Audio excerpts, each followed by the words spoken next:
शहर के जाने माने रईस हीराचंद और उनकी पत्नी सुजाता की चमचमाती महंगी कार बंगाल की एक पुरानी बस्ती की सुनसान गली में एक बेरौनक से पुराने मकान के बाहर आकर रुकती है। सुजाता, ये तुम मुझे किस जगह लेकर आई हो? ये तो कोई गरीबों की बस्ती लगती है। यहाँ ऐसा क्या है? हीराचंद की कुछ भी समझ में नहीं आ रहा था कि सुजाता उसे ऐसी अजीब सी जगह क्यों लाई है, जिस मकान में दिन में भी अंधेरा दिख रहा था और धुआं उठ रहा था।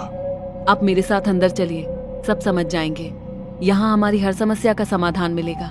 सुजाता और हीराचंद आशंकित कदमों से उस मकान में दाखिल होते हैं। तभी उन्हें किसी महिला की बाहरी आवाज सुनाई पड़ती है। चले आओ, चले आओ। हीराचंद ने देखा कि उस मकान के अंदर अंधेरा था। अचानक हीराचंद की निगाह एक कमरे की ओर पड़ी, जिसके अंदर हल्की हल्की सी रोशनी आ रही थी और उस कमरे के अंदर से धुआं उठ रहा था। शायद उस कमरे के अंदर आग जल रही थी। है? ये किसकी आवाज है? यहाँ इतना अंधेरा क्यों है और ये धुआं कैसे उठ रहा है? मेरा तो यहाँ दम घुट रहा है। सुजाता और हीराचंद धीरे धीरे कदमों से उस कमरे के अंदर चले गए। अंदर वाले कमरे में बिखरे बाल वाली एक खूबसूरत सी बूढ़ी औरत सामने जल रही आग में एक मुर्गी की गर्दन काटकर उसका खून गिरा रही थी और मुर्गी का शरीर छटपटा रहा था। ये देखकर सुजाता को उबकाई आने लगी। हीराचंद ने सुजाता की ओर देखकर कहा, तुम ही मुझे यहाँ लेकर आई हो और खुद ही घबरा रही हो। कौन है ये भयानक सी शक्ल वाली औरत और हम यहाँ क्यों आए हैं? अचानक उस औरत ने एक झटके में मुर्गे की गर्दन धड़ से अलग कर दी। ये देखकर सुजाता के मुंह से चीख निकल गई और सेठ हीराचंद भी सहम गया। वो बहुत डरावना नजारा था। ये अघोरा ताई हैं। ये हमें अपनी काली तंत्र विद्या से संतान सुख प्रदान कर सकती हैं। इसलिए मैं आपको यहाँ लेकर आई हूँ। कैसी बात करती हो? जहाँ बड़े से बड़े डॉक्टर सफल नहीं हुए, वहाँ ये मामूली औरत क्या कर लेगी? हीराचंद की बात सुनकर अघोरी ताई ने गुस्से से हीराचंद की ओर देखकर कहा, नादान हीराचंद, काली विद्या में इतनी शक्ति है कि मरे को भी जिंदा कर दे। संतान पैदा कराना कौन सा मुश्किल है? तुम्हें मेरा नाम कैसे पता? क्या तुम सच में हमें संतान सुख दिला सकती हो? तुम जितनी दौलत मांगोगी मिल जाएगी, अगर ये संभव है तो।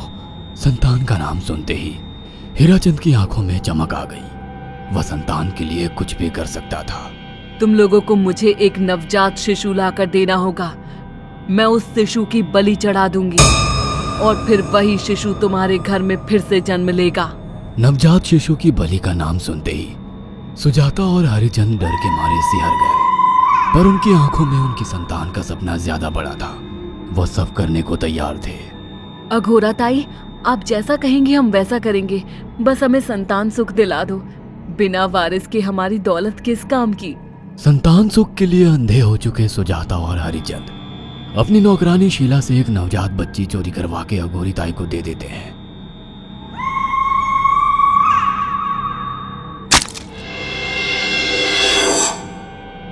उस शिशु की बलि से सुजाता गर्भवती हो जाती है। देखा आपने अघोरा की तंत्र शक्ति? मुझे उस पर पूरा भरोसा था। चलो चलकर उन्हें धन्यवाद कहते हैं। हीराचंद और सुजाता अघोरा ताई के पास पहुंचते हैं। वो दोनों बहुत खुश थे और अघोरा पर उन्हें अंधविश्वास हो गया था। अघोरा ताई, आप महान तंत्रिका है। आपने वो चमत्कार कर दिखाया जो बड़े बड़े डॉक्टर नहीं कर सके। ये काली विद्या है बेटा। अगर तुम दोनों चाहो तो मैं इस विद्या से तुम दोनों को हमेशा के लिए जवान बना सकती हूँ। क्या सच में ऐसा संभव है?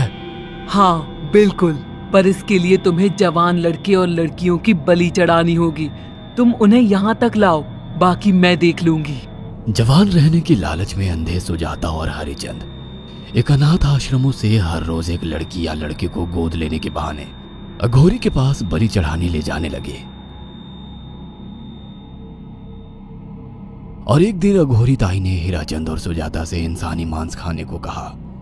पूरी तरह से इंसान से हैवान बन चुके अब वो दोनों इंसानी मांस खाने के लिए तैयार भी हो गए। ये गर्म खून और मांस खाकर तुम लोगों की उम्र भी बढ़ जाएगी। खाओ इसे। हाँ, सच में ये इंसानी मांस बड़ा स्वादिष्ट है। अघोरा ने अपनी बातों में फंसाकर सुजाता और हरिचंद को नरभक्षी बना दिया था। वो तीनों हर दिन बलि चढ़ाकर खून पीकर मांस खाने लगे। नौकरानी शीला भी नए शिकार लाने में उनकी मदद करती थी, मगर एक दिन शीला को शिकार नहीं मिला। मेम साहब, आज एक भी शिकार हाथ नहीं लगा और मैं बहुत थक गई हूँ और घर जाकर थोड़ा आराम करना चाहती हूँ। कोई बात नहीं शीला, एक छोटा सा काम है, तुम हमारे साथ चलो, लौटते में हम तुम्हें घर छोड़ देंगे। जी मेम साहब। शीला नहीं जानती थी कि शिकार नहीं मिलने से सुजाता और हरिचंद अंदर से बौखला गए थे और उनके दिमाग में एक शैतानी चाल चल रही थी। सुजाता, ये बेहोशी की दवा है। शीला के कार में बैठते ही तुम उसे सुंघा देना। आज हमें इसी की बलि देनी होगी। इसने हमारे यहाँ का बहुत खाना खाया, अब हम लोग इसे खाएंगे। वैसे भी ये आगे चल के हमारे लिए खतरा बन सकती थी। कार में बैठते ही सुजाता शीला को बेहोश कर देती है और वो लोग सीधे अघोरी ताई के यहाँ पहुंच जाते हैं, जहाँ अघोरी ताई शीला की बलि चढ़ा देती है और तीनों मिलकर उसे नोच कर खाते हैं।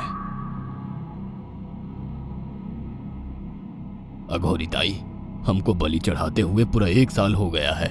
हमारा बेटा भी साल भर का हो चुका है। अब और कितनी बलि देनी होगी? बस एक आखिरी क्रिया और बची है, उसके बाद तुम दोनों हमेशा के लिए जवान हो जाओगे। कैसी क्रिया अघोरा ताई? 3 दिन बाद सूर्य ग्रहण है, हमें पास के घने जंगल में एक विशेष क्रिया करनी होगी। उसके बाद तुम लोग कभी बूढ़े नहीं होगे। कितना अच्छा होगा, हम हमेशा जवान रहेंगे और सालों साल तक अपनी दौलत से ऐश करेंगे। हाँ, सच कहा। अघोरा ताई ने हमारे हर सपने पूरे कर दिए।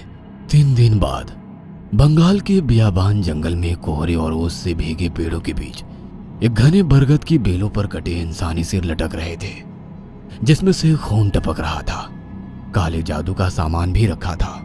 कितनी भयानक जगह है ये, हर तरफ कटे हुए सर लटक रहे हैं। थोड़ी देर में सब समझ जाओगे। बैठ जाओ और मेरे साथ ये मंत्र दोहराओ। अघोरा, ये किन लोगों की कटी हुई गर्दनें हैं? आप यहाँ क्या करने वाली हो? हीराचंद की बात सुनकर अघोरा जोर जोर से हंसने लगी और उसने एक शैतानी हंसी हंसते हुए हीराचंद की ओर देखकर कहा, तुम जैसे ही लोगों ने अपनी इच्छाओं को पूरा करने के लिए इन लोगों की बलि चढ़वाई है और फायदा उठाया है। अब तुम दोनों आंखें बंद करके यहाँ बैठ जाओ और मेरे साथ मंत्रों को दोहराते जाओ।